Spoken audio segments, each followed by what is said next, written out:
1.3 in-text question 1.3 calculate the molarity of each of the following solution 30 gram of cobalt nitrate dot hexahydrate ठीक है इन 4.3 litre solution.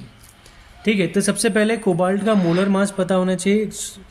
ठीक है, तो cobalt का जो एटॉमिक मास है या मोलर मास है वो है 59। तो CONO3 whole twice dot 6H2O का हम क्या निकालेंगे, मोलर मास निकालेंगे। तो वो होगा 59 प्लस नाइट्रोजन कितना है 2, तो 2 इंटू 14, ऑक्सीजन कितना है 6, 3 2 6, तो 6 इंटू 16, और वाटर है 6, तो 6 इंटू 18, वाटर का 18 होता है। तो 59 प्लस 28 प्लस 96 प्लस 18 6 8 48, 6 और 4 10 108 प्लस करते हैं तो ये हो जाएगा 108 plus 28 is 136, 136 plus 96, 136 plus 96, 6 plus 6 12, 9 और 3 12 और 1 13, 232 प्लस 59 करें तो 9 और 2 11, तो ये हो जाएगा 291 ग्राम पर मोल। ठीक है, वॉल्यूम ऑफ सोल्यूशन 4.3 लीटर दिया हुआ है और WB हमें दिया है 30 ग्राम। तो हमें मोलरिटी फाइंड करनी है, तो मोलरिटी होती है WB by MB into volume in litre.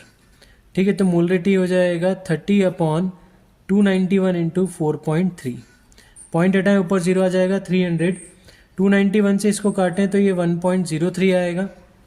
ठीक है, तो मोलरिटी इसको लिख सकते हैं 103/43 इंटू 10⁻²। ठीक है, तो इससे अब हम काटें 43 से तो ये लगभग हमारा आएगा 2.5, तो डेसिमल अगर मैं शिफ्ट करूँ तो 0.025 ये हमारी मोलरिटी आ जाएगी।